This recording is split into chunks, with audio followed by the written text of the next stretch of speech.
Foxa V4 dans son module tasse plaque. Vous me recevez, M. Sarr? J'espère que ce n'est pas trop rapide.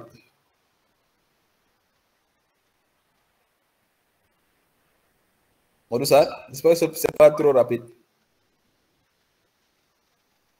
Allô? Oui, c'est bon, hein? C'est bon. C'est bon, hein? C'est pas trop rapide? Non, non, non, c'est bon. C'est bon, ok. Je crois que c'est bon. Ok, ok. Oui, M. Cham, on vous suit avec intérêt. Ah, d'accord, ok.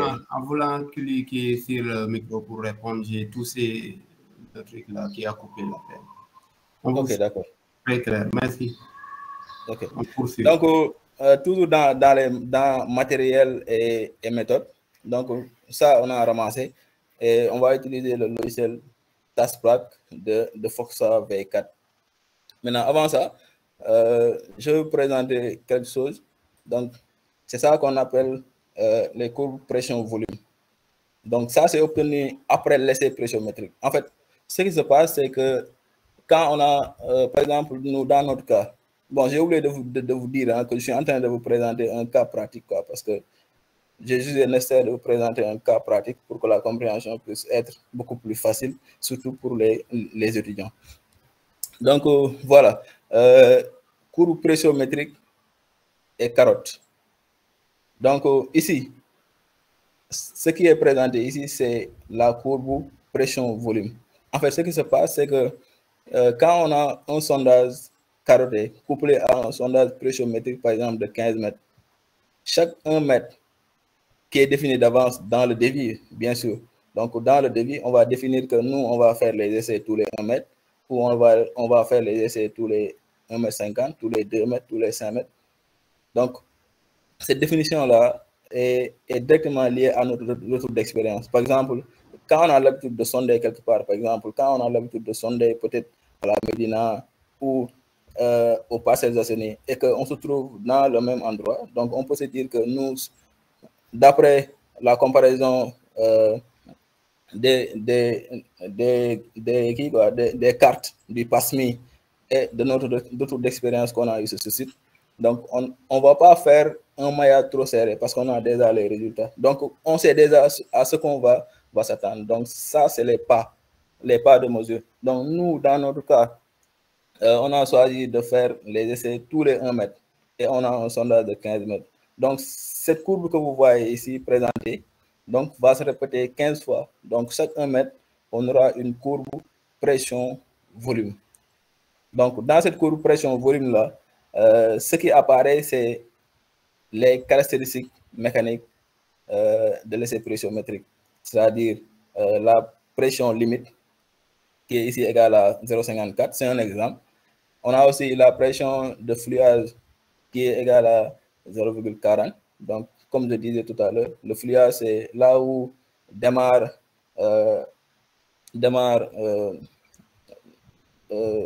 comment on dit encore? Bon, je perds un peu les mots.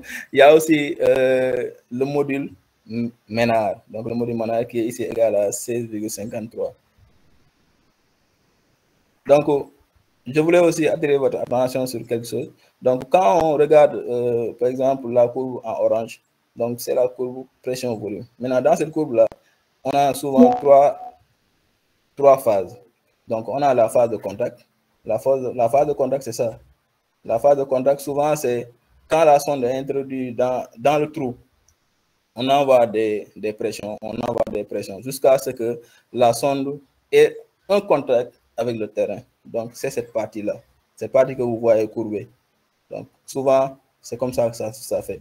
Ensuite, il y a la partie pseudo-élastique. Donc, la partie pseudo-élastique, c'est la partie où les déformations peuvent être réversibles. Et on a la partie plastique. Donc, dans cette partie plastique-là, les déformations ne sont plus réversibles, mais irréversibles.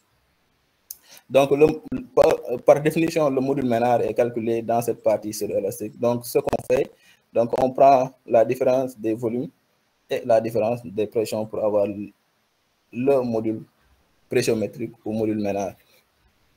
Donc, ça, c'est les caractéristiques du pressiométrique, du pressiomètre du moins. C'est comme ça qu'on détermine les paramètres PL, PF et EM qui vont nous servir pour les calculs ultérieurs qu'on aura à faire. Ensuite, ça, c'est la présentation d'une caisse à carottes. Bon, ça c'est un exemple. Hein. Ça, c'est un exemple. Ça, c'est un exemple. C'est un projet que j'avais fait. Maintenant, ici, vous voyez qu'on a les différentes faciès ou les différentes formations qu'on présente ici. Donc, c'est comme ça que ça se passe.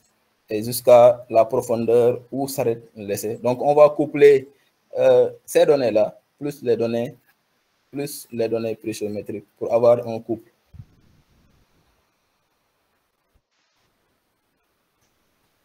Donc, après avoir déterminé les caractéristiques pressiométriques et après avoir déterminé les différentes formations qui sont sorties dans notre sondage, donc on va faire ce qu'on appelle un modèle géotechnique. Donc, le modèle géotechnique est établi juste en couplant la coupe géologique ou la coupe géotechnique, selon votre entendement, avec les valeurs pressiométriques, donc PL, PF, EM et le coefficient alpha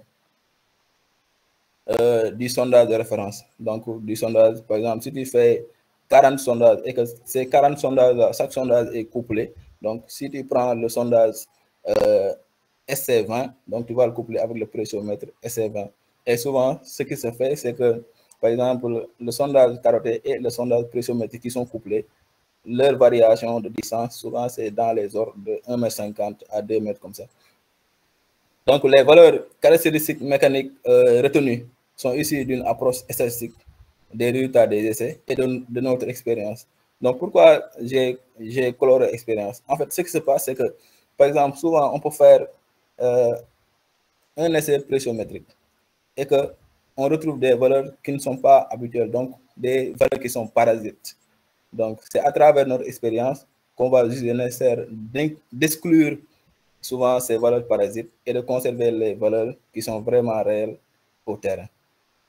Par exemple, si on fait un essai pressiométrique et que la carotte qui est sortie est du basalte de 0 à 5 mètres et qu'on a 100% de récupération, 100% de récupération, donc si je dis 100% de récupération, c'est-à-dire sur les 100 mètres qu'on a carotté, on a sorti, sur les 5 mètres qu'on a carotté, on a sorti 5 mètres de basalte.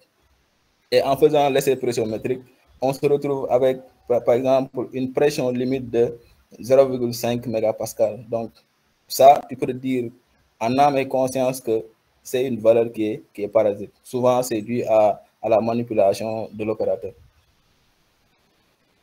Donc, le modèle géotechnique ici, que je vais présenter, est ici d'un de mes projets que j'avais eu à réaliser. Bon, j'ai un peu modifié pour histoire de vous présenter quelque chose de vraiment clair et lisible.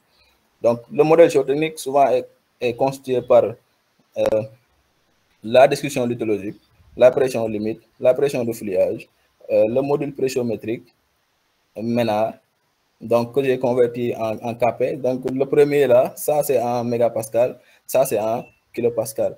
Ensuite, on doit calculer le module du sol. Donc, il faut faire la différence entre le module pressiométrique MENAR et le module du sol ou module Young. Ensuite, il y a le coefficient alpha qui est calculé à partir du ratio module pressiométrique sur la pression limite. Donc, il y a des abats qui te permettent de calculer, qui te permet de déterminer le coefficient rhéologique alpha à partir du ratio module pressiométrique et pression limite.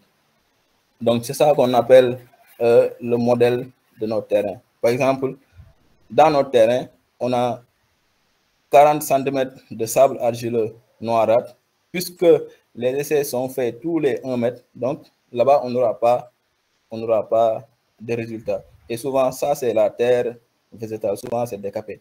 Ensuite, de 40 cm à 250 cm ou 2,50 m, donc on a de la latérite argileuse noirâtre avec les résultats qui sont là, pression limite, pression de fouillage, etc. Ensuite, jusqu'à 5 mètres, on a aussi la latérite brunâtre, parfois compacte. Ensuite, jusqu'à 6,6 on a de la cuirasse latéritique bariolée qui est souvent désagrégée entre 5,60 et 6. Ensuite, nous avons des azules qui sont indurés. Donc, les azules indurés, souvent, c'est les jagulites, les pellites, etc. Donc, pour calculer le module de Young ou module du sol, donc on aura besoin de ce tableau-là. Ce tableau-là est disponible dans la norme. Hein. Je pense qu'il est dans la... Je ne me rappelle plus de la page, hein, mais c'est dans la... c'est dans l'Eurocode 7, 94-261. Donc, dans cette tableau-là, on te dit que pour calculer le module de Young, donc tu vas juste identifier ton sol, des argiles, des limons, des sables, des graves, et tu vas les multiplier par des coefficients en fonction de l'état de ton sol. Si le sol est normalement consolidé, si le sol est surconsolidé, normalement consolidé, surconsolidé. Donc, pour les sables, on va parler de lâche et de dense. Pour les graves, on va parler de lâche et de serré en fonction de la granulométrie. Maintenant, pour les non consolidés et surconsolidés, je vais vous renvoyer au cours du professeur Makhaliba. D'accord? Donc, maintenant, ce qu'il y a à retenir ici, si on a des surfaces chargées de grande distance, de grande dimension, par exemple, si on a des radiers, on ne va pas prendre ces valeurs multiplicatives, mais on va prendre le module Ménard qu'on va diviser par le coefficient alpha qui est déterminé ici. Donc, on prend le module Ménard qu'on divise par le coefficient alpha. Donc, ça, c'est les préalables. Après ça, ce qu'on va faire, on va entrer dans le logiciel. Bon, malheureusement, j'ai oublié de présenter l'interface du logiciel Foxa V4.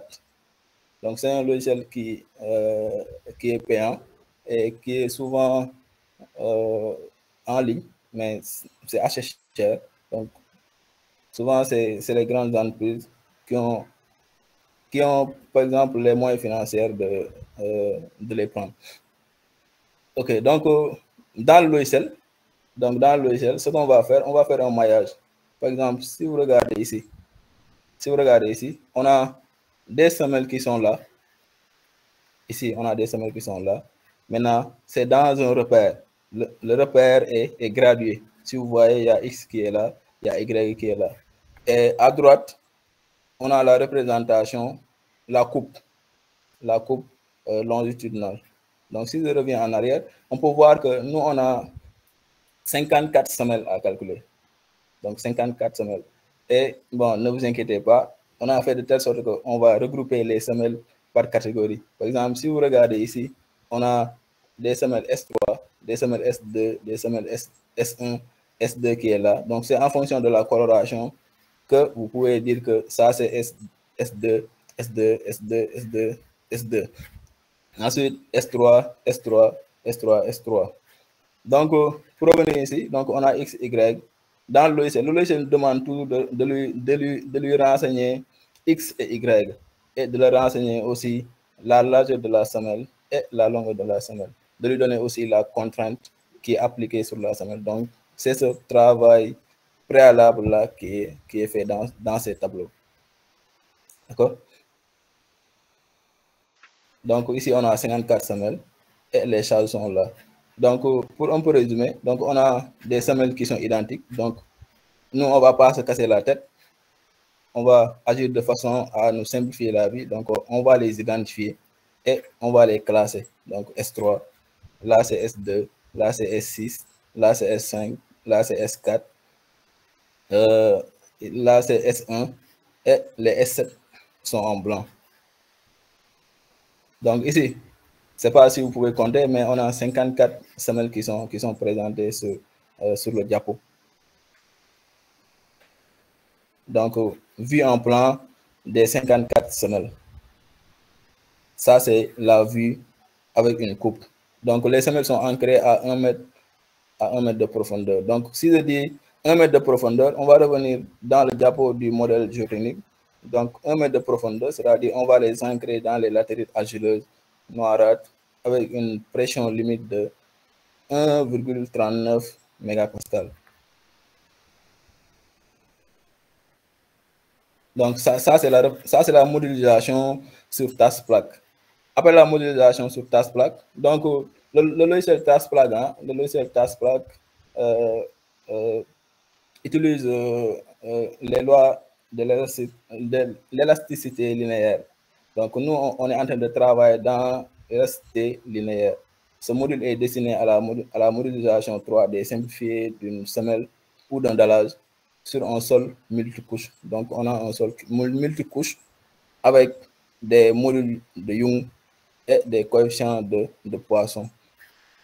Donc, les calculs effectués correspondent à la résolution d'un système d'équation à 3 inconnus. Donc, les inconnus ici, c'est la flèche, qui est souvent à peu près, entre guillemets, confondue au tassement. Et il y a aussi la réaction du sol, excusez-moi. OK, l'équation de Lagrange. Donc, ça, c'est l'équation de Lagrange. Hein.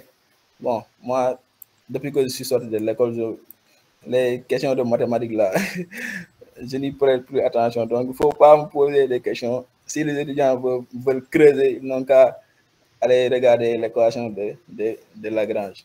Donc, l'équation de Lagrange relie la flèche et la réaction du sol. Du moins, relie la flèche W à la réaction du sol. Et on a déduit le tassement. Donc, c'est ça qui est là, effort extérieur. La plaque, ici, les semelles sont considérées comme des plaques, mais en béton armé. Donc, et on a la réaction du sol. Vous savez que même vous, si votre matelas, là, quand vous appuyez, il y a la réaction du matelas qui a tendance à soulever votre main. Donc, c'est ce même comportement que le sol a tendance à faire sur un chargement qui lui est appliqué. Donc, après ça, on va aller dans le but du sujet. Donc, ici, on avait dit qu'on allait faire un calcul de tassement des semelles individuelles, un calcul de tassement pour 25% des semelles, un calcul de tassement pour 50% des semelles, un calcul de tassement pour 100% des semelles, et un calcul de tassement pour 100% des semelles, plus l'effet mitoyen. Donc ici, quand on calcule les semelles de façon individuelle, par exemple, on prend une semelle, on le met dans le logiciel. Par exemple, cette semelle-là, c'est 0,8 fois 0,8, donc 80 fois 80, et avec une contrainte de 3,75. Donc, on a un tassement qui est de l'ordre de 1,14 cm, du moins millimètres, parce qu'on est en 10 puissance moins 3, et le tassement ici est exprimé en mètres. La semelle S2, on a un tassement de 1,15 mm. La semelle S3, la valeur est là, 1,09. La semelle S4. Et il ne faut pas oublier que les semelles étaient classifiées en semelles S1, S2, S3, S4, S5, S6, S7, S8. Donc, on a 8 types de semelles dans notre bâtiment. Donc, c'est ça. S5, on a un tassement de 2,04 mm. S6, S7, S8. Donc, ça, c'est les calculs individuels qu'on a fait et on a les résultats qui sont présentés ici. Après ça, donc, ainsi, on peut conclure, on peut faire une petite conclusion. Ainsi, en calculant le tassement différentiel, qui est rien d'autre que la différence entre le tassement maximal qu'on a, le tassement maximal ici, c'est 2,04 qu'on a obtenu sur la semelle individuelle S5, et le tassement minimal, c'est ce qu'on a obtenu ici, avec la semelle S7. Donc, la semelle S7, c'est ça. Attends, je vais vous montrer. Bon, je ne vais pas anticiper. OK. Et le tassement différentiel ici qu'on a, c'est 1,53 mm. Donc, le tassement différentiel, c'est 1,53 mm. C'est la différence entre le tassement max et le tassement min, en calculant les semelles de façon individuelle, un à un. Ensuite, on va enchaîner. Ici, on fait le calcul de tassement avec l'application de 25, avec l'application de charge sur 25% des semelles. En fait, on a 54 semelles. Donc, on va faire l'application sur sur 25%. Je pense que si c'est 25%, c'est 14 ou quelque chose comme ça, quoi. Donc là, les semelles sont classifiées. S1 est là, S2, S3, S4, S8, S5, S7, S6. Et quand on revient ici, on voit que S5 c'est 1 fois 1. S6 c'est 1, 14, du moins 1 fois 1, 4. Donc c'est 110 fois 140. Ça c'est 1 mètre fois 1 mètre 50 pour le S8. Et si vous regardez, vous allez remarquer vous-même que la semelle là est plus grande. C'est 1 fois 1,50. Et S5 c'est 1 mètre 1,1 fois 1,1. Donc, quand on fait ce calcul de tassement, on voit que le tassement induit maximal est de 2,83 mm. Et on avait dit ici que le tassement maximal était de 2,04. Donc, il y a une légère augmentation du tassement. Maintenant, ce qui est plus grave, je vais vous montrer. Ainsi, pour le tassement de la semelle S1 avant, S1 c'est ça.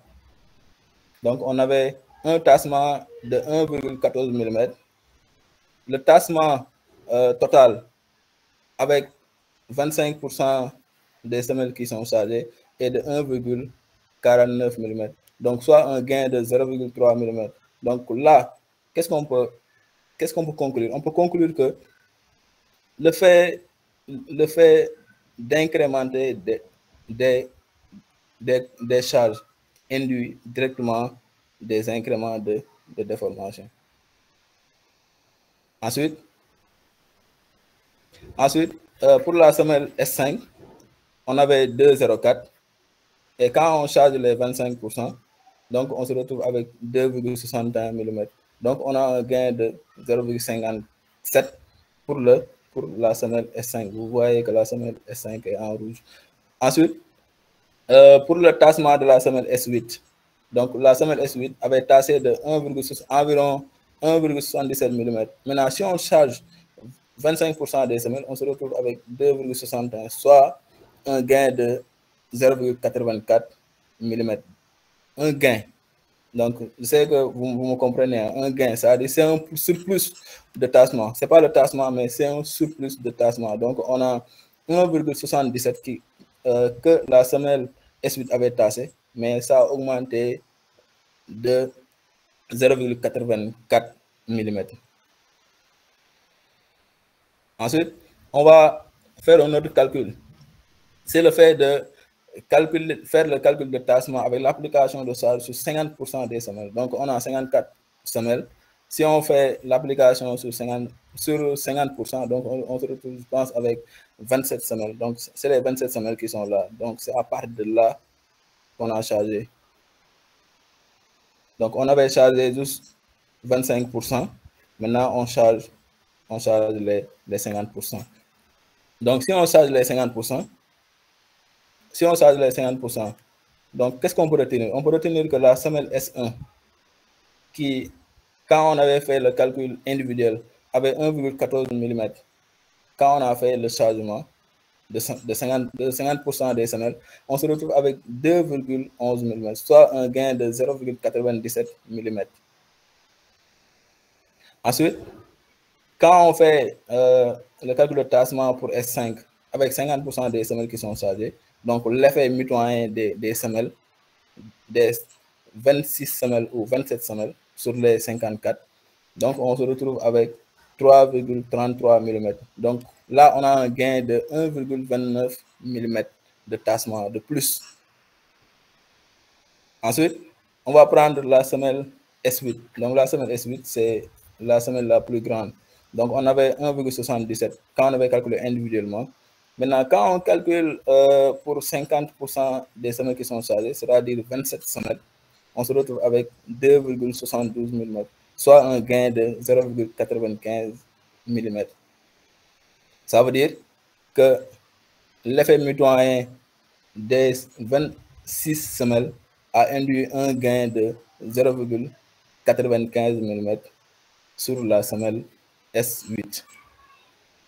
Ensuite, on va faire le calcul de tassement avec l'application de charge sur 100% des semelles. Donc là, on ne va pas laisser une semelle non chargée. Donc, on va charger toutes les semelles. Donc, ça, si vous voyez S1 là, S1, c'est ça. Donc, il y a peut-être un autre S1 que je n'ai pas numéroté. C'est que vous me comprenez. Donc, ça, c'est S1, S2 qui vont se répéter ici à l'intérieur suivant ces tableaux. Donc, suivant ces tableaux.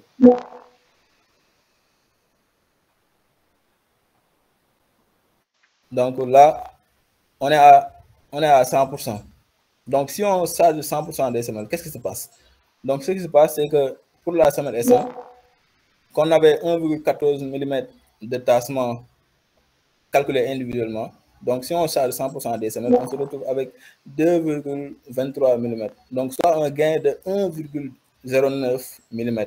Ça veut dire que les 53 semelles, la charge des 53 semelles a induit un gain de 1,09 mm de tassement sur la semelle S1. Pour la semelle S5, ça veut dire que la charge des 53 semelles a fait qu'on a un gain de 1,36 mm. Pour la semelle S8, même chose, on a un gain de 1,14 mm qui est dû à la charge des 53 semelles mitoyennes de la semelle S8. On continue. Donc là, on est en train de calculer le tassement de S6. Donc S6, c'est ça. Bon, je voulais vous montrer S6, mais S6 est quelque part là. Hein. Attends, je vais vous montrer S6. S6 est là. Donc S6 est là. Donc S6, pour S6, on a un gain de 1,16 mm. Comme vous le savez, les 53 semelles ont induit un gain de tassement de 1,16 mm. C'est pas ça qui est plus intéressant, mais ce qui est plus intéressant, c'est ça. Ce qui est plus intéressant, c'est ça. Et ça, c'est la modélisation des bâtiments qui sont autour du village de Mauroussar. Donc, comme on l'avait expliqué au début de nos propos, ça, c'est la construction de Mauroussar. Ça, c'est les immeubles qui sont à côté. Par exemple, ici, on a un immeuble qui est bâti sur un radier général. Là aussi, on a un immeuble qui est bâti sur un radier général. Un immeuble qui est bâti sur un radier général, peut-être un immeuble R+10 en ville, par exemple. Ça aussi, c'est un immeuble qui est bâti sur un radier général. Bon, si on avait le temps, on pouvait aussi faire de façon à que cet ouvrage-là puisse être fondé sur des semelles qui sont isolées. Donc, on fait une semelle jusqu'à avoir ça et faire les calculs pour voir l'effet réel de cette semelle sur cette semelle et faire la comparaison. Donc, peut-être c'est un sujet qu'on peut traiter ultérieurement. Donc, ici, qu'est-ce qu'on peut conclure? Qu'est-ce qu'on peut conclure? On peut conclure que là, on regarde le tassement est presque homogène ici, sauf ces 3 semelles. Donc ici, le gain ou les tassements finaux qu'on a ici, c'est l'ordre de 1,10 cm. Donc le tassement SX, donc si je dis SX, c'est que ça peut être la semelle S1, la semelle S2 jusqu'à la semelle S54. Donc le tassement final, avant le tassement final maximal qu'on avait, c'était 2,04 mm. Maintenant, quand on charge 100% des semelles, plus l'effet mitoyen, donc on se retrouve avec 11 mm. Donc, soit un gain de 8,96 mm. Donc, ces 8,96 mm là sont induits d'une part par l'effet mitoyen semelle-semelle et l'effet mitoyen semelle plus l'effet mitoyen semelle plus les radiers qui sont des bâtiments qui sont à côté.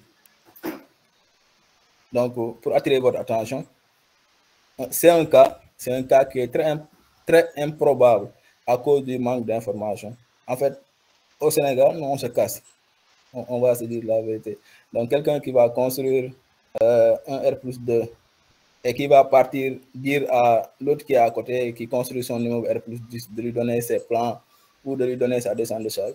Rare que tu vas voir des gens qui vont donner cette information. Donc, c'est la raison pour laquelle je dis que ce cas-là est improbable. Mais c'est un cas qui est réel, qui existe et que les gens ne prennent vraiment pas en compte. Donc, pour conclure, on va dire que nous, ce qu'on a choisi, c'est un bâtiment R+2 qui appartient à mon ami Mouroussa, que nous avons pris comme exemple. Un ouvrage que nous avons pris comme exemple n'a pas une charge très grande. Donc, le bâtiment R+2 là n'a pas une grande charge. Et pourtant, nous notons clairement une augmentation du tassement avec la mitoyenneté. Donc, la mitoyenneté, c'est la mitoyenneté semelle-semelle et la mitoyenneté semelle plus ouvrage mitoyen. Donc, ouvrage mitoyen. Donc, si on dit la mitoyenneté aussi, il faut savoir que ce n'est pas seulement les ouvrages. Il y a aussi le trafic. Hein? Il y a aussi le trafic d'à côté. Donc, si on a une voirie, ça aussi, on doit pouvoir compter sur ça avant de faire les calculs. Donc, à travers les calculs, nous avons noté un gain de tassement d'environ 0,5 mm pour l'application de charge sur 25% des semelles, un gain de tassement de 1 mm pour l'application de charge sur 50% des semelles, un gain de tassement d'environ 1,2 mm pour l'application de charge sur 100% des semelles et un gain de tassement d'environ 9 mm pour l'application de charge sur 100% des semelles et prise en compte de la mitoyenneté. Ainsi, pour conclure, donc nous, ce qu'on peut dire, c'est que, imaginons qu'on a le cas d'un bâtiment R+7, donc qui est plus chargé que le bâtiment R+2, où les calculs de fondation n'ont pas pris en compte cet effet de mitoyenneté entre semelles, ou au pire des cas, l'étude de sol n'a pas été faite. Nous pourrons mettre en danger notre ouvrage. Ça, c'est une chose qui est très claire. Tu vas voir en ville un R+2 qui est entouré de R+10, R+9, R+7, et que quand tu vas entrer à l'intérieur, tu vas voir des micro-fissurations. Donc, c'est tout à fait normal. Donc, bon, moi, ce que je fissure, hein, quand j'étais en bureau d'études, c'est que malheureusement, on a l'habitude de prendre des contraintes forfaitaires.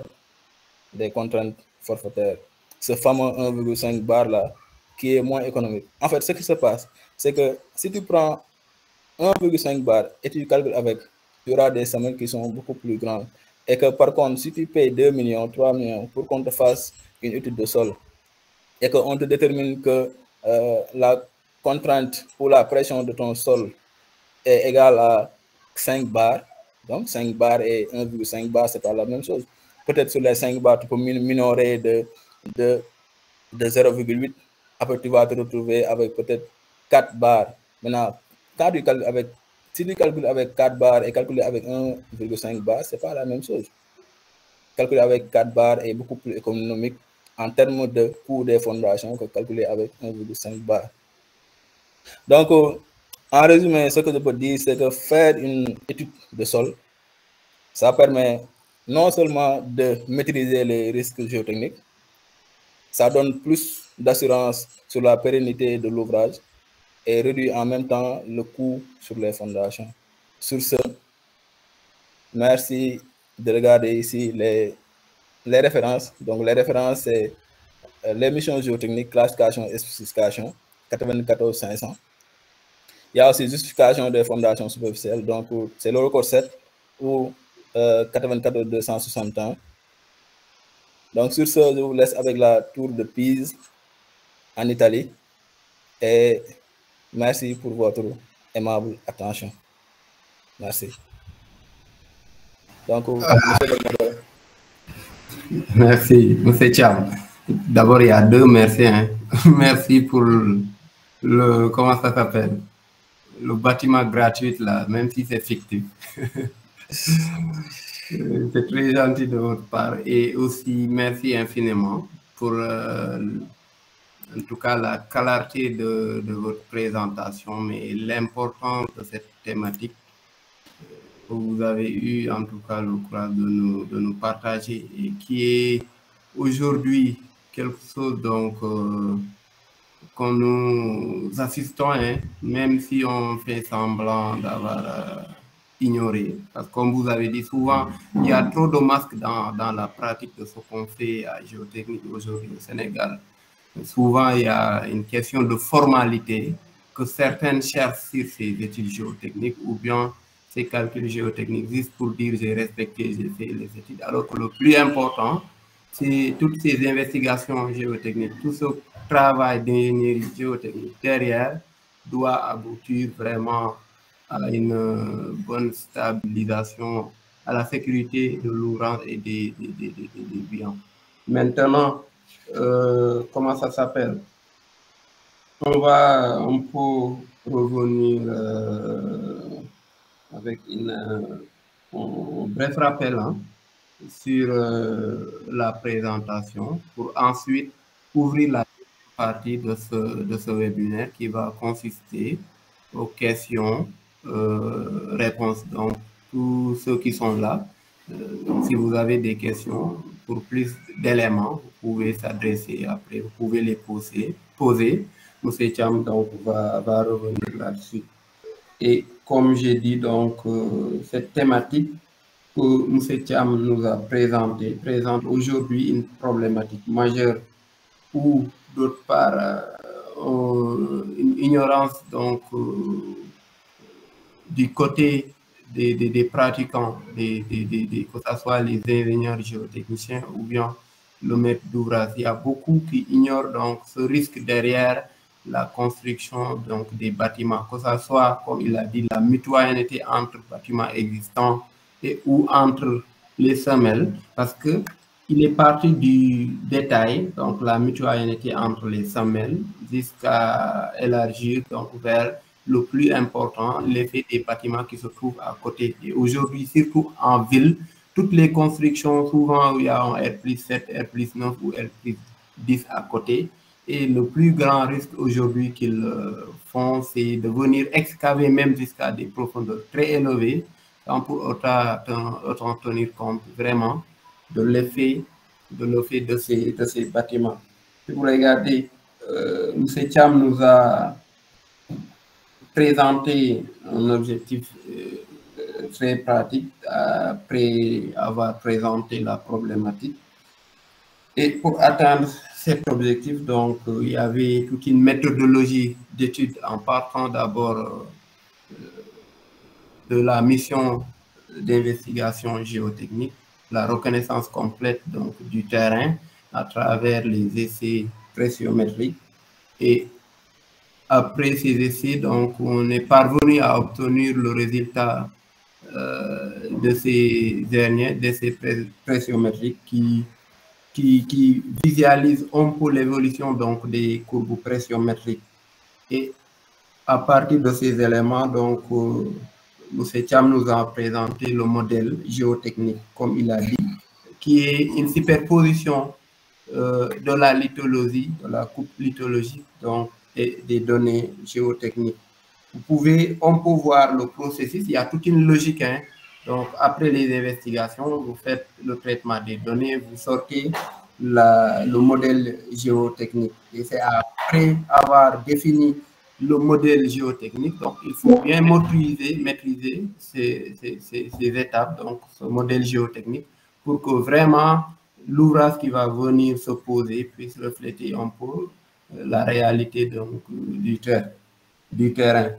Après avoir obtenu ce modèle géotechnique, M. Thiam nous a présenté un exemple pratique où il a effectué l'implantation donc des semelles après un regroupement. Comme vous avez dit, il a fait une classification de l'ensemble des types de semelles. Et ce qu'il y avait à voir, c'est comme c'est énuméré sur comment ça s'appelle, le thème de ce sujet, de voir l'effet vraiment donc d'interaction entre les semelles, mais aussi entre les bâtiments, les ouvrages à côté. Et vous pouvez observer, si je prends ici l'exemple donc du semelle S1, qui avec un tassement initial donc de 1,14 mm, on parvient à obtenir, après un chargement de 100%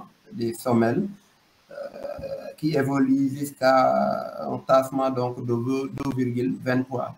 Pour dire, comme on a dit au début, donc si vous considérez la semelle la plus chargée pour dimensionner donc votre ouvrage, il y a un grand risque derrière.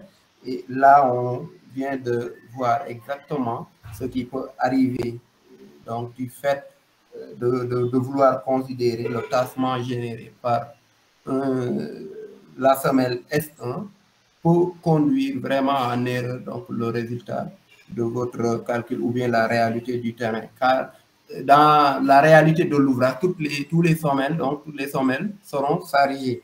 Et à 100% donc de chargement, vous avez un gain, comme il a dit, d'un surplus de tassement. Et ce surplus de tassement s'observe ici avec la prise en compte donc des bâtiments à côté qui se prononcent carrément, car là on quitte d'un tassement avant de 2,5 mm à 11 mm si on considère un chargement de tous les semelles plus la mitoyenneté, ce qui résulte à un surplus de tassement donc de 8,96. Ça c'est énorme, donc de vouloir ignorer toutes ces déformations au moment du dimensionnement donc de votre ouvrage. On peut ça en résumé, donc si je fais la synthèse donc, de la présentation de M. Thiam. Donc, je vais laisser la parole au public et pour vraiment donc, poser toutes vos préoccupations par rapport à cette problématique qui nous concerne, nous tous, en tant que vraiment géotechniciens ou acteurs donc, du domaine. Donc, il y a beaucoup qui vont dire aujourd'hui vraiment, il y a beaucoup à revoir et à améliorer vraiment dans la pratique de ce domaine de la géotechnique. On va procéder comme suit. Si quelqu'un a une question, il peut lever la main. Après on va prendre donc les questions et M. Thiam donc, va répondre. Sinon, il peut aussi répondre directement en fonction donc, des questions posées. Merci. S'il y a les questions, donc on va les prendre.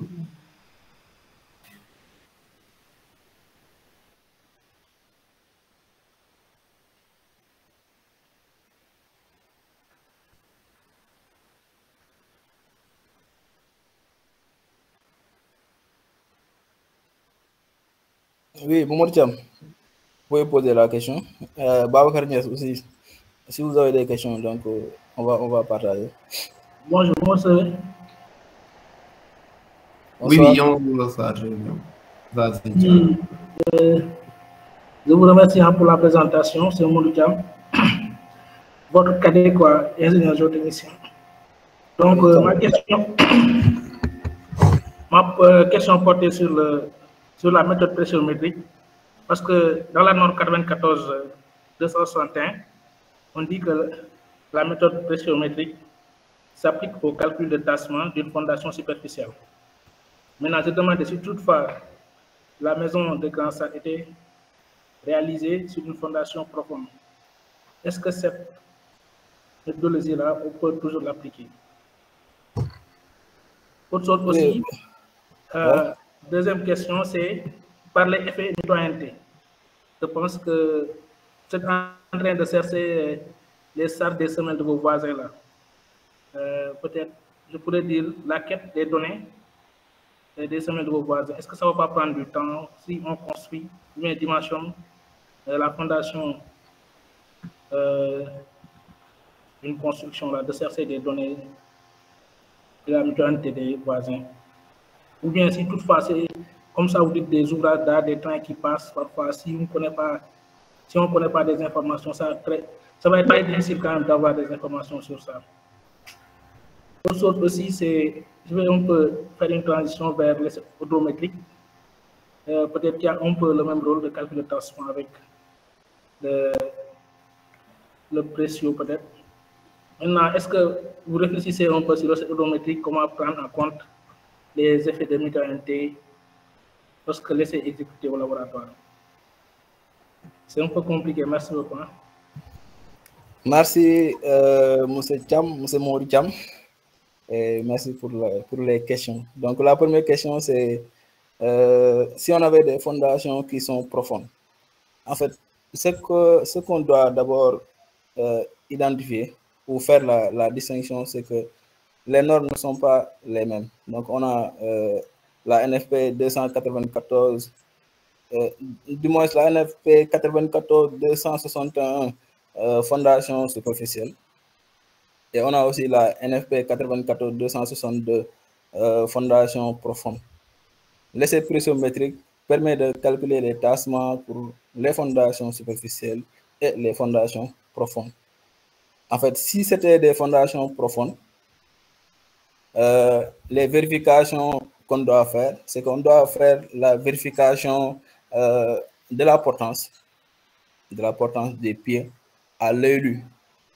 Si c'est des fondations superficielles, on fait la vérification de la portance à l'œil caractéristique. Pour des pieds, on fait la vérification de la portance à l'œil nu accidentel, si tu veux, accidentel ou durable. Donc, il y a cette distinction-là, mais l'essai pressiométrique, c'est un essai très complet qui permet de faire le calcul des tassements pour des fondations superficielles, des fondations semi-profondes et des fondations profondes. L'autre question, si je ne me trompe pas, c'est l'effet mutoyen. Bon, en fait, il y a aussi des choses qui sont en avant que la personne, Mamoudou Sarr, commence à construire son bâtiment R+2. Il y a des préalables. Par exemple, si tu vas dans la norme 94-500, on te dit qu'il y a des missions G1, G2, G3, G4 jusqu'à G5. Donc, on peut commencer par la mission G1. C'est une reconnaissance. On part, on fait un petit sondage et on demande des renseignements sur la mutualité. Donc, ça peut se faire sur la mission G1. Après, on peut enchaîner avec les missions G2, G2 AVP, G2 Pro, G2 Execution. Ensuite, il y a la mission G3. Donc, c'est bien possible de faire des investigations. Bon, la deuxième question quand même m'a échappé. Hein. Si tu peux revenir. Ah, ok. L'autre question, c'est par rapport à l'essai odométrique. En fait, ce qui se passe, c'est que le logiciel Foxa, vraiment, moi, c'est un logiciel que j'aime beaucoup. C'est un logiciel que j'aime beaucoup, même quand j'étais en Belgique, là, vraiment, je m'efforçais à essayer de savoir tout sur le logiciel Foxa. En fait, ce qui se passe, c'est que quand tu fais les calculs de tassement avec la méthode pressiométrique, tu peux faire les mêmes calculs avec l'essai odométrique. Donc, ça, c'est le module TASSELDO. Donc, dans Foxa, il y a, si je ne me trompe pas, si j'ai une bonne mémoire, donc il y a Foxa fond superficiel, fond profond, il y a TASPI, il y a GroupPi, il y a TASPLAT et il y a TASSELDO. Donc, c'est dans TASSELDO qu'on pourra utiliser les données odométriques pour calculer les tassements. Parce que on fait odo, on détermine le module odométrique. Donc, quand on a un module, forcément, on peut déterminer les tassements. Bon, si je pense, j'ai répondu aux trois questions, mais je ne suis pas sûr que j'ai bien répondu. Donc, tu me diras, tu apprécieras si j'ai bien répondu à tes questions. Oui? Voilà, je vais faire une présentation. Oui, vous avez bien répondu, mais par rapport à la quête des données, quoi, lors des missions techniques, là, s'il s'agit d'un, par exemple, si c'est à Thiès, la maison est à côté du train, comment faire pour, parce que est-ce que ça va pas prendre du temps le fait de chercher des données et autres là? Pour Bon, la mutualité. ça prend ça peut prendre du temps, hein. Ça dépend de l'urgence, hein, de l'urgence. Par exemple, si c'est urgent, on sait qu'une étude géotechnique, mission G1 et G2, on peut le faire en 15 jours, un mois. Donc, ou on peut aussi faire autre chose. Par exemple, si le bureau d'études structure te donne les charges qui doivent descendre sur les semelles, donc moi je vais dire que moi je connais la zone vraiment est assez dense, donc il y a des choses qui sont à l'intérieur, donc moi je vais majorer un peu mes charges et faire les calculs. Ça c'est possible, tu peux majorer et faire les calculs. En fait, tu peux faire deux calculs, tu fais un calcul avec les charges que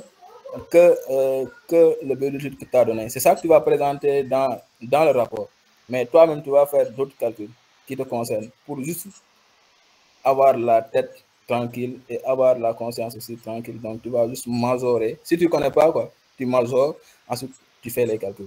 Merci. Merci beaucoup, M.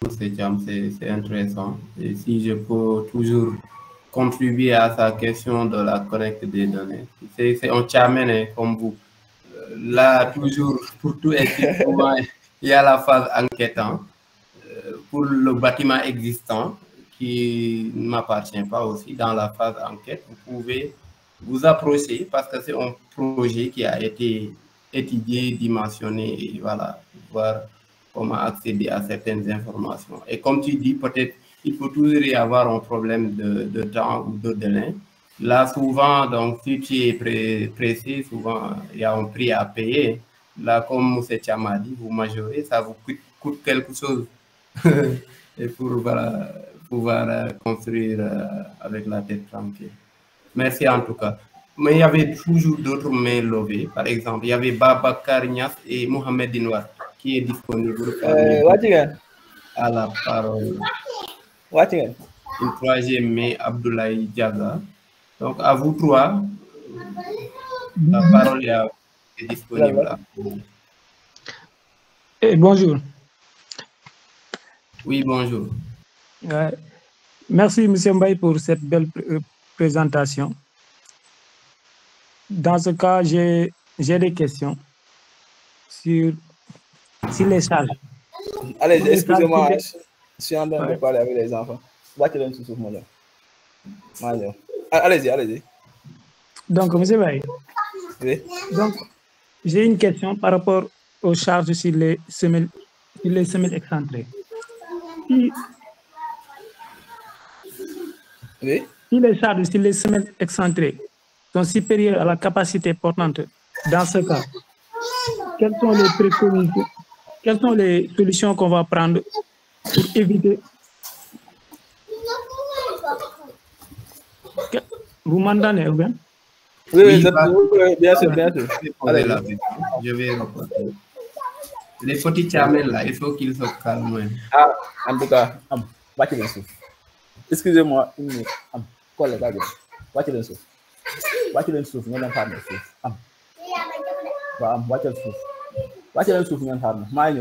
Allez-y.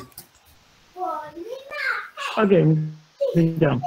Et si les charges sur notre semelle excentrée est supérieure à la capacité portante, dans ce cas, quelles sont les solutions qu'on va prendre sur les dimensions pour éviter les glissements, pour éviter les glissements de la semelle? Ensuite, j'ai une autre question. Dans vos logiciels que vous traitez les données pressiométriques, vous utilisez quelle méthode de traitement, des méthodes inversées ou méthodes extrapolation? Et ma dernière question serait pour faire le carottage dans les sols meubles. Est-ce qu'on aura forcément des échantillons intacts? Donc c'est terminé pour moi, quoi, pour les questions. Ok. Merci. C'est comment encore? C'est Mohamed, hein? Mohamed. Mohamedine Wade. Mohamedine Wade, merci pour vos questions. Donc, pour la première question, c'est le fait de savoir quelle solution apporter si on a une charge qui est supérieure à la capacité portante. En fait, ce qui se fait, c'est que, ce qui se fait, c'est qu'on a une disposition lithologique qui est là. Par exemple, ce que tu vas faire, toi, l'ingénieur chef de projet ou l'ingénieur qui est chargé du dossier, tu vas faire des simulations. Par exemple, si tu ancres à 1,50 m et que tu sais que, s'il vous plaît, tu vas couper le micro, je vais répondre après, tu vas revenir. Sinon, il y aura une interférence. Merci. Maintenant, ce qui se fait, c'est que on sait que on peut ancrer à plusieurs profondeurs. On peut aussi faire d'autres choses, c'est le fait d'élargir les dimensions de la semelle. Il y a deux choses qu'on peut faire. Soit on ancre plus en profondeur si le bon sol se trouve en profondeur.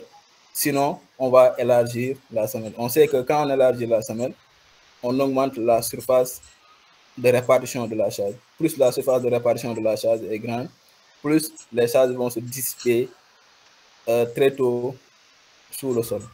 Donc, c'est comme ça qu'on fait pour lever cette inquiétude. En fait, si tu as une charge qui est plus grande que la capacité portante trouvée à 1,50 m, tu descends à 2 mètres. Si 2 mètres n'est pas bon, tu augmentes la largeur de la semelle. Donc, il y a un coût supplémentaire si ça ne passe pas. Donc, la deuxième question, ou la troisième question, c'est est-ce qu'on peut avoir des échantillons qui sont intacts?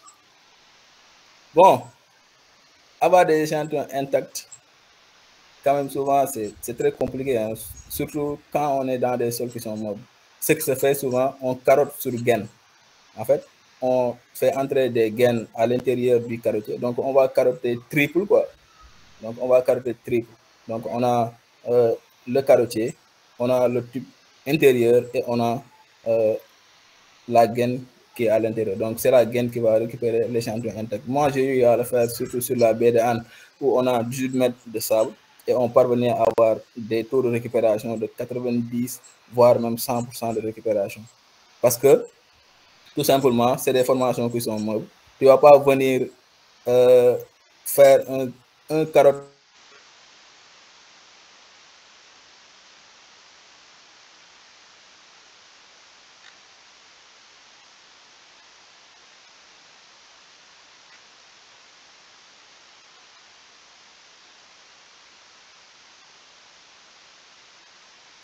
Oui, monsieur Cham.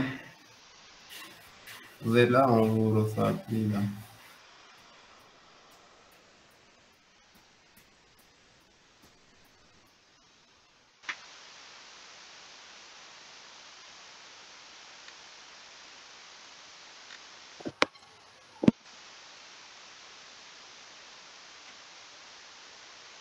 Bon, on dirait qu'il est là un souci de réseau là.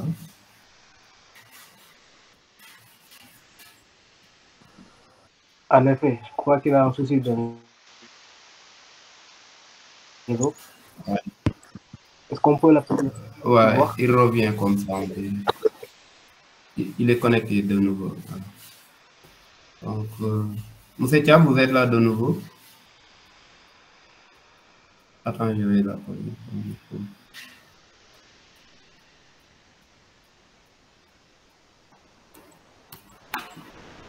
Din, je pense déjà il était sur la piste là, ou déjà donné les éléments de réponse. Monsieur Cham, vous êtes là de nouveau?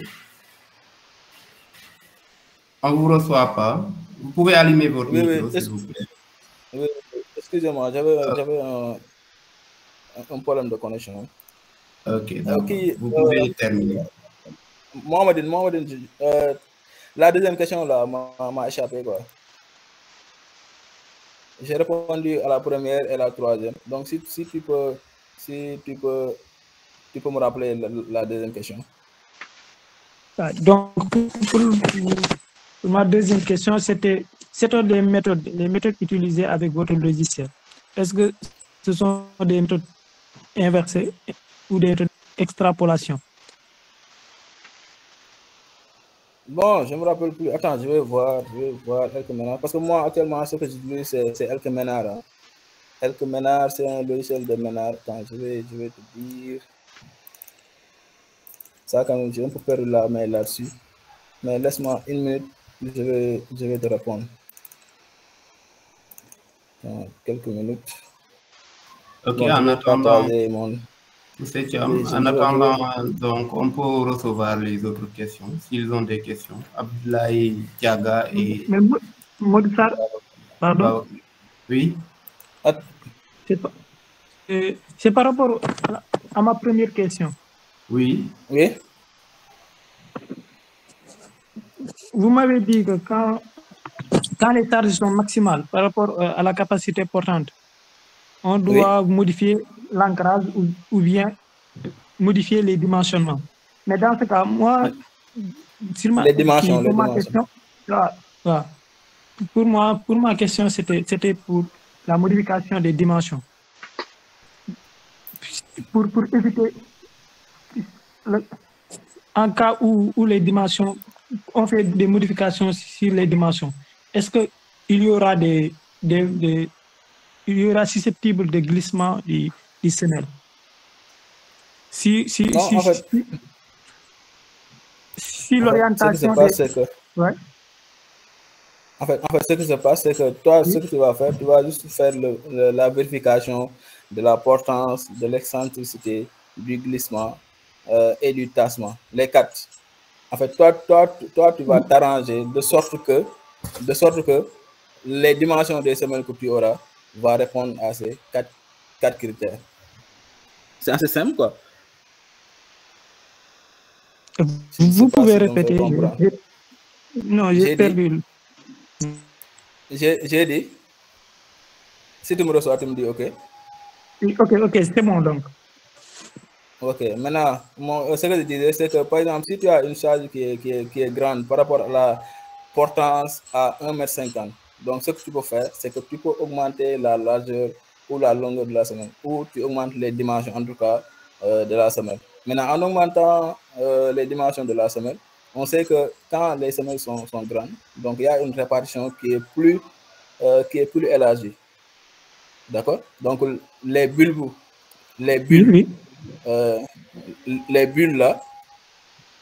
là vont être beaucoup plus petits.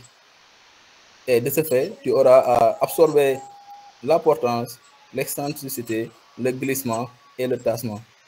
En fait, toi, ce que tu vas faire, tu vas juste prendre des dimensions des semelles qui vont te permettre de vérifier ces quatre critères, quoi, la portance, l'excentricité, le glissement et le tassement. Si un fois 1 ne marche pas, tu prends 2 fois 2. Maintenant, si les semelles sont... Oui? C'est par rapport aux effets de largeur, aux effets de longueur. Il y a un certain moment, on ne peut plus augmenter certaines largeurs. Tu pars en profondeur? Tu pars en profondeur. Oui, il y a forcément des solutions. Mais pour éviter les glissements, pour éviter seulement les glissements, je parle des cas où on peut éviter les glissements, quoi, avec les dimensionnements et les dimensions, ouais. En fait, le glissement, en réalité, c'est à l'œil nu. Hein. Oui, c'est à l'état limite ultime. Ça se vérifie en réalité, quoi. Oui, c'est ça. Ouais. Maintenant, toi, dès l'instant que tu cales des semelles qui te permettent d'absorber la portance, d'absorber l'excentricité, d'absorber le glissement, d'absorber le tassement, donc c'est OK. Soit tu pars en profondeur ou tu élargis tes semelles. Il y a que ces 3 solutions, quoi. Non, c'est 2 solutions. Soit tu augmentes, les dimensions, oui. Soit tu pars en profondeur, soit tu excaves, tu remplaces le sol par un bon sol. Oui. C'est ça. Donc, il y a ces 3, quoi. Ouais. Maintenant, ta deuxième question, comme ça, on Oui. va répondre et passer. Oui.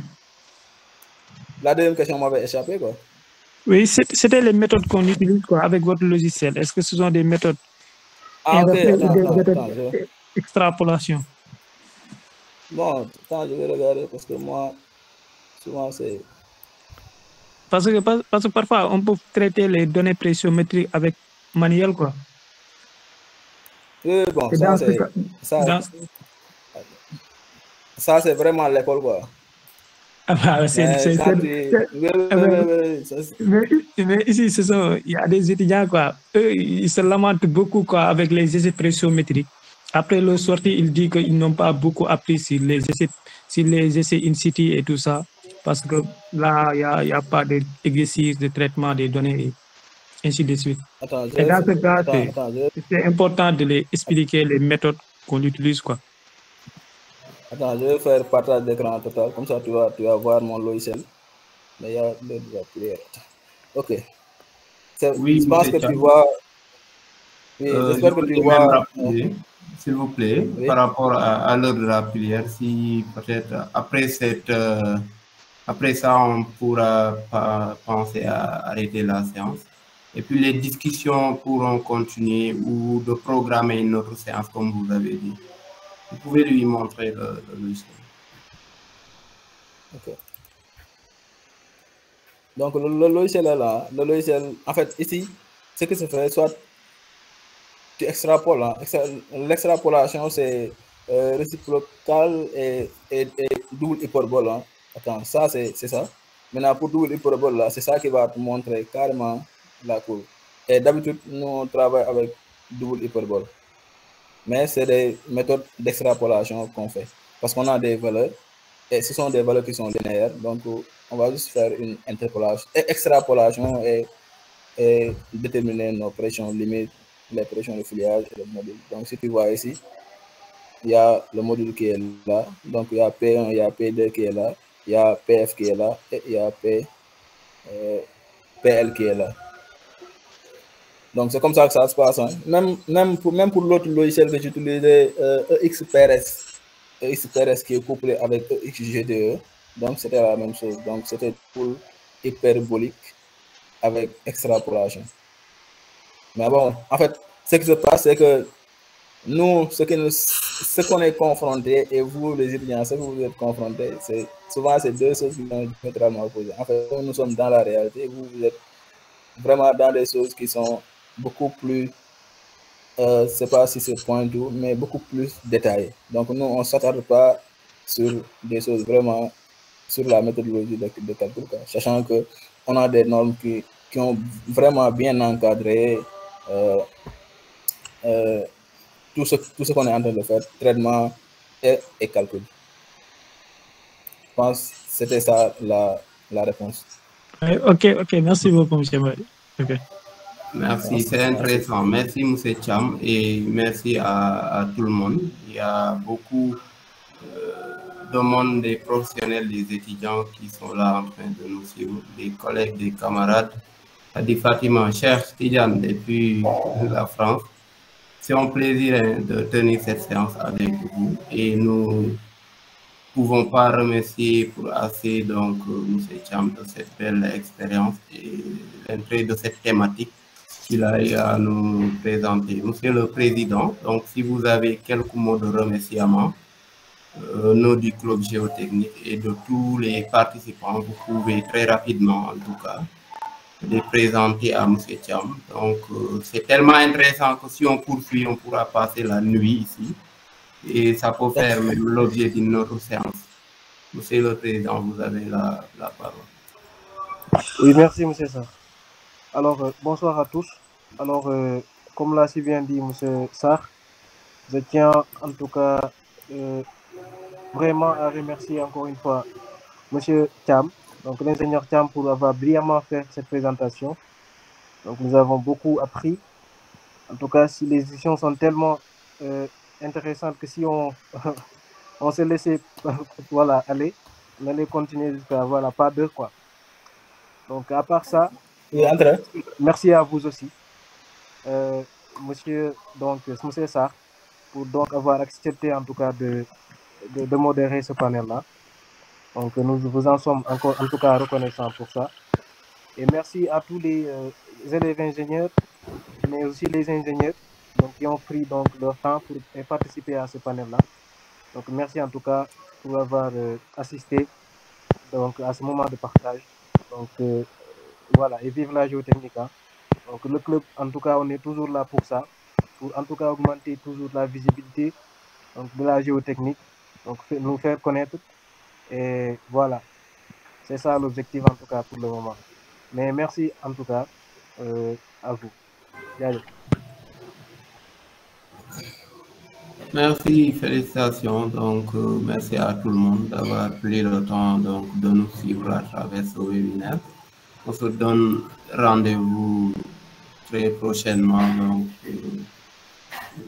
sur le webinaire numéro 6. Ça, c'était le 5e webinaire. Hein. Donc, M. Thiam, merci.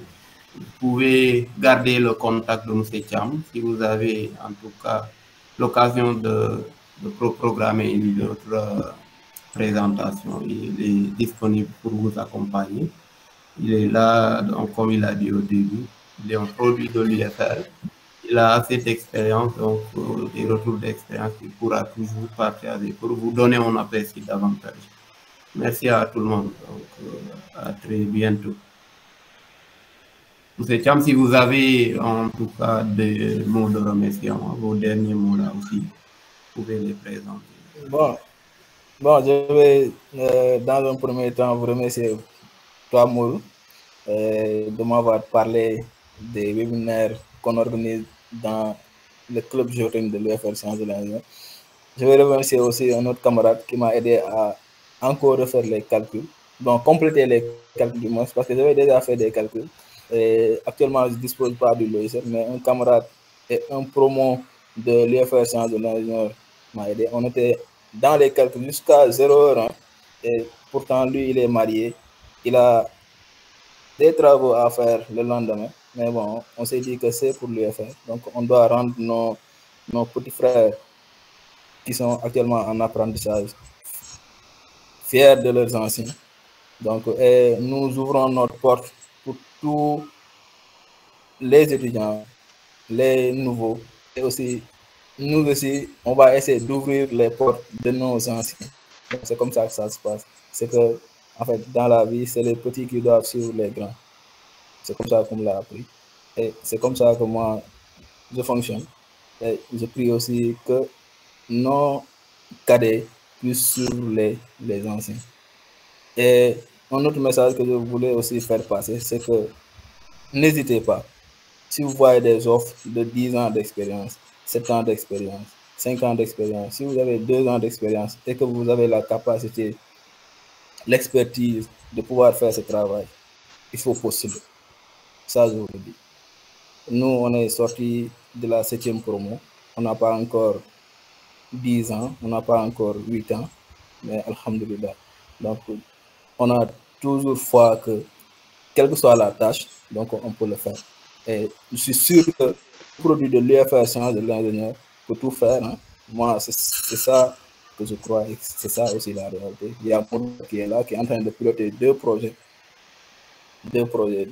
projets qu'il est en train de piloter. Des fois, je le vois envoyer des mails 0h, 5h du matin. Mais en tout cas, en tout cas,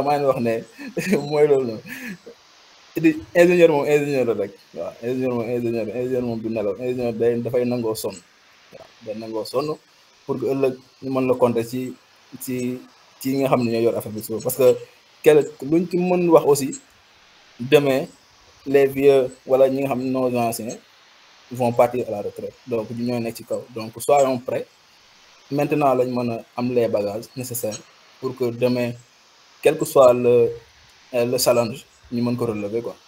Non, Aïcha, c'est bien possible. C'est bien possible. Ouais, moi, je me dis que c'est bien possible. Donc, sur ce, je vous remercie. Et bon, si vous avez aussi... Nous, on a pas mal d'expérience à vous montrer.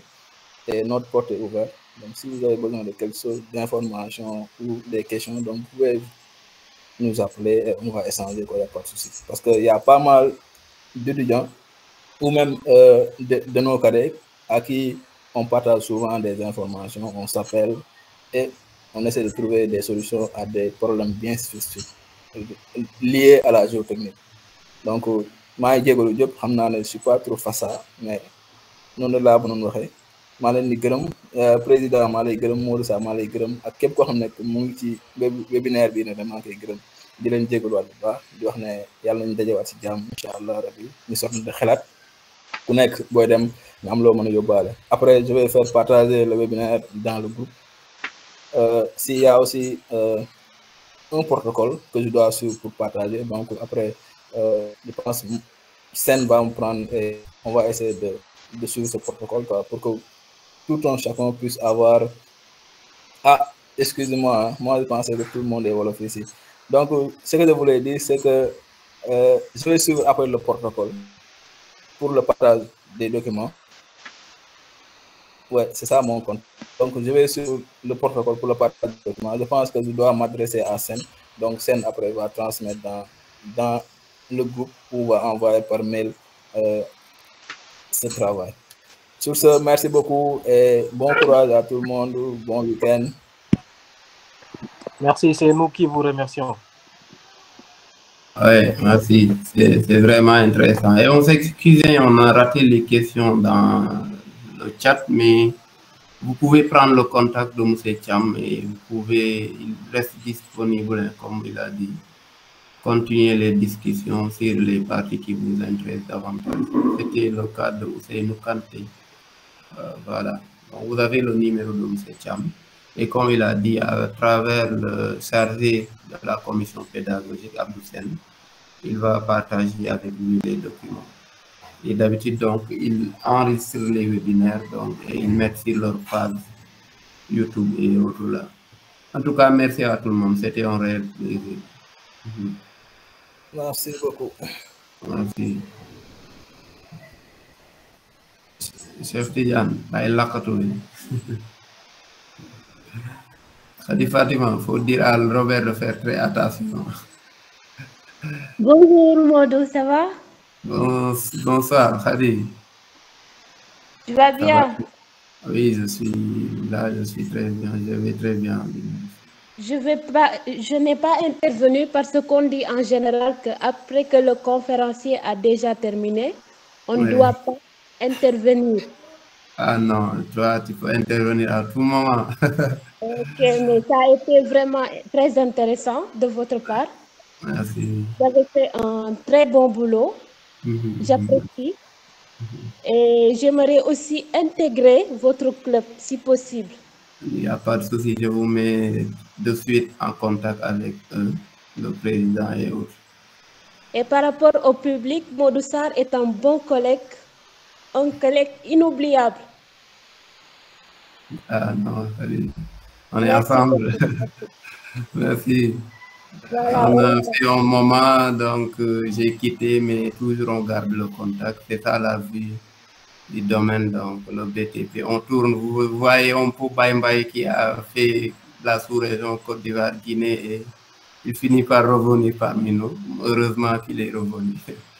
En tout cas, il y a pas mal de choses à échanger, que ce soit géotechnicien 100%, génie civil et autres. On a toujours à partager ou à échanger autour donc, de la table. Tout ça nous intéresse, donc voilà. En tout cas, merci infiniment à tous. Merci Hadi, nous le Robert, avec les amis, l'équipe. Merci, ok, merci. Président, aywa man daw naa de